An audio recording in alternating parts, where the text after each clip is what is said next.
Welcome. I'm your host, James Literal. And I'm your host, Megan Preston. We'd like to welcome you to the final episode of Eagle ID. On today's episode, we have two very special interviews.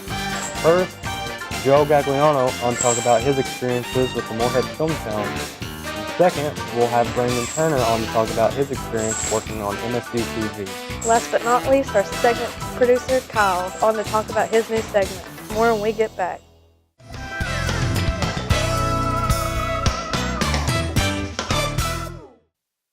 Welcome back. We're here with our next guest, Brandon Turner. So Brandon, what are you here to talk about today? Well, I'm here to talk about my experiences working on MSU TV over the past few years, because I've worked on multiple shows here, and by multiple I mean two. Wow, 2 shows. That's actually a pretty good amount. What shows were they? Well, I've worked on this show, and I've also worked on a show called Final Boss, which was about video games. I worked on the final 2 seasons of that program, where I was a segment producer, and I edited the shows together. I did some other stuff behind the scenes. Here on Eagle ID, I've mostly worked behind the camera. Which camera do you work behind? I work on the Superior camera, Camera 2, which is currently not being operated by me for the first time in this show's history. You do really good as our camera, too. We really appreciate you being on part of our crew. Yep, I do a great job zooming in, zooming out, and when I'm not working on Camera 2, I actually am the person who sets up most of this set every week. Fun stuff. So how does it feel to be on the other side of the camera? It kind of reminds me of the second season of Final Boss that I was on, where I was one of the news reporters on that show, and I had also done some roundtable discussions on that show as well, so it kind of reminds me of that. Except this time I'm being interviewed.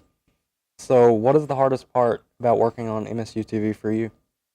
The hardest part of working on MSU TV has to be the time commitment, especially when I was working on Final Boss, because I was, like I said, a segment producer and I was an editor, and I really needed people to get their segments to me in on time. That usually was a bit of a difficulty, so I would have to kind of, in Premiere Pro, fix up the show so that I would have all of the commercial breaks set in motion.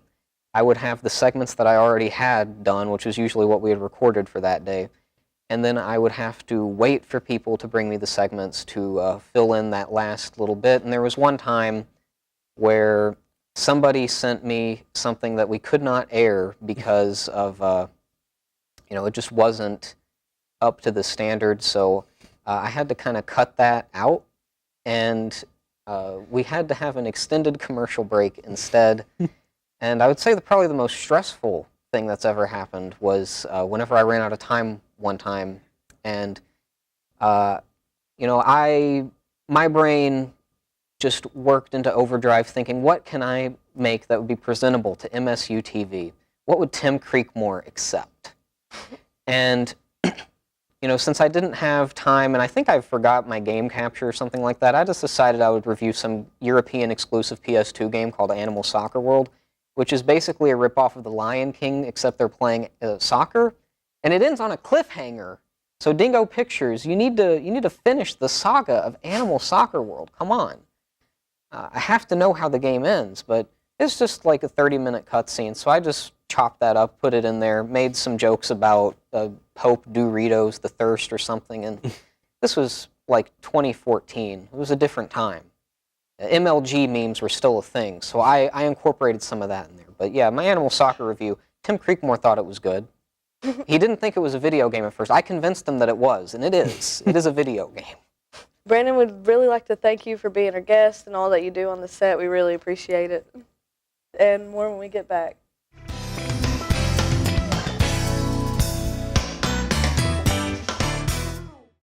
Welcome back. Here with us is our first guest, Joe Gagliano. So Joe, what are you on to talk about today? Well, I'm here to talk about winning the film challenge. That's great. So, film challenge, how did you get into that? Well, about 4 years ago, I was in high school, and I actually went to high school at Round County here in Moorhead. So I knew a couple college students that were getting into the film challenge, and I wanted to help. So I helped out that year, and we actually ended up winning. It was really cool. And I wasn't even in the credits, but I was like one of those guys that were just like, oh yeah, I'll set this up, and it was fun, and it really sparked my interest to do film and everything. So that's kind of been like a yearly thing that I get to do with my friends. The past 2 years where I've been a student has been awesome because I've got to be a team lead, and last year we got second, and this year we got first, and so that was really exciting. So what was your role in this previous film challenge? So this film challenge, I was a team lead, so I got everyone together, and then I also was the director, writer, and so the director and writers mostly, and it was really funny because we didn't have a very small team. It was me and my friend Alex, and then we ended up getting 2 actors, so it was like a 4-person production, per se. So, and we ended up pulling it out, which was really awesome. So that was cool. What was your production about?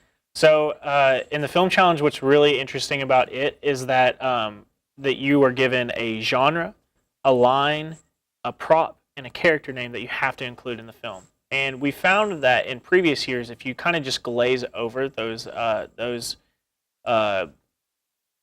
limitations, you are going to lose.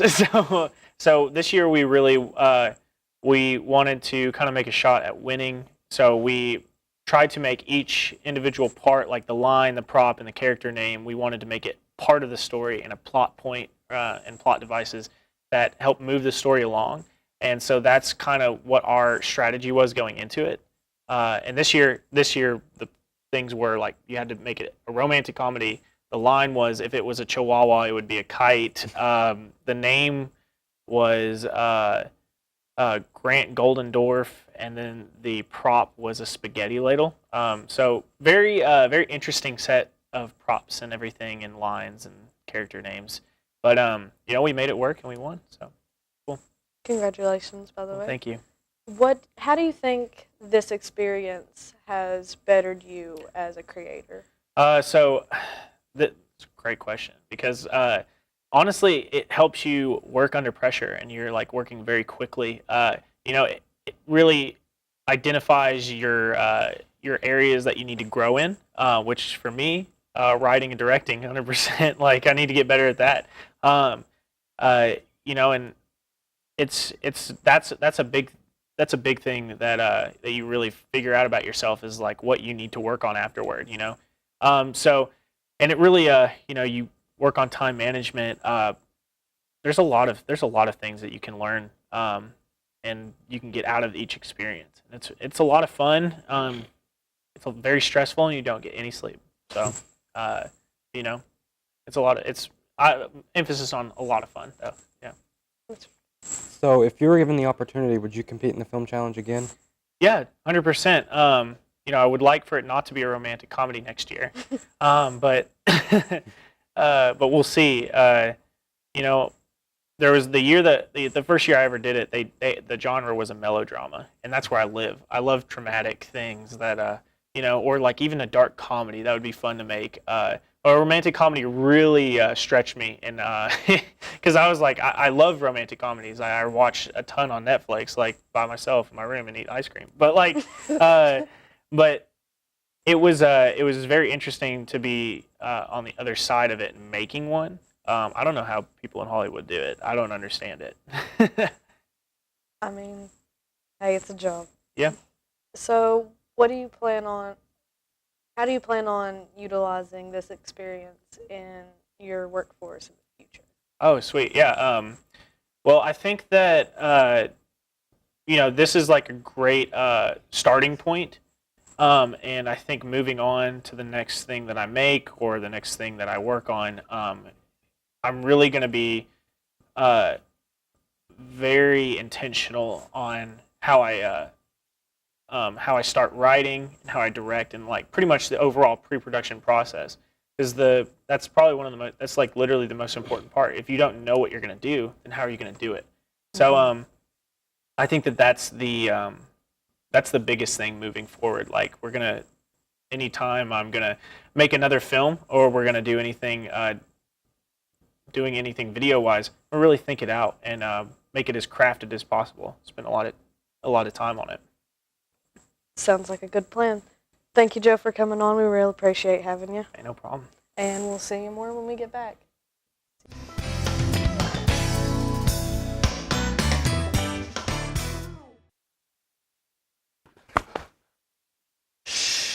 This is another segment of Field ID.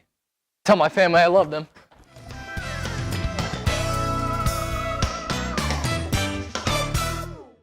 On April 24th, the Sigma Phi Epsilon fraternity and Tri Sigma sorority co-hosted the Dogs for Dogs event. The event was a hot dog eating contest designed to raise money for each organization's philanthropy.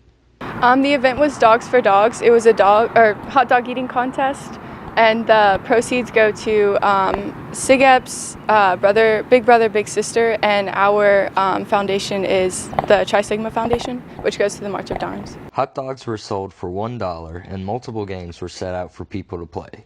But the main event was the contest. Feels good to win. The guy I competed against was also a good sport, so it felt good to have someone who was enjoying it as well. So. How are you feeling right now after? I feel sick. My stomach's swelling, so I lost my abs. I don't know where I'm going from here. Everybody who was at the event considered it a success and say they would definitely have it again. I think it went really well. We had 2 contestants. They were both kind of close with their amount of hot dogs they ate, so I thought it was pretty good. I think the event went well, considering it's the end of the semester and money's tight for a lot of people and a lot of people want to come out. It still went pretty well. We're hoping to hopefully do better next year. The win itself is fine. I mean, I enjoy winning more than anyone else, but I mean, yeah, I get to flex on it. Although I felt good because the philanthropy it was for dog shelters or animal shelters, so I think that's more important than the winning itself. We've done this in the past before with SIGEP too, so I think it would be really cool to continue it. Oh, definitely, yes. I enjoy working with the ladies of Sigma Sigma Sigma, and I hope they can say the same about us. Be sure to check out the next Dogs for Dogs and more great events like this one. This is Kyle Cooper for Field ID.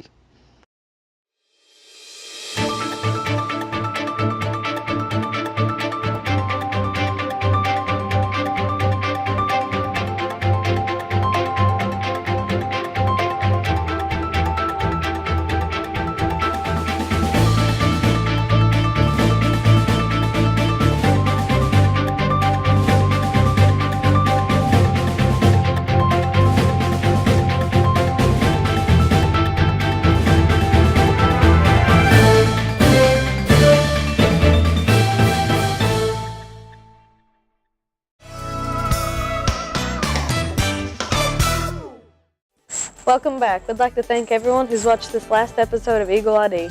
We'd also like to thank our very wonderful guests for coming on for great interviews today. We'd also like to thank everyone who's watched this final episode of Eagle ID.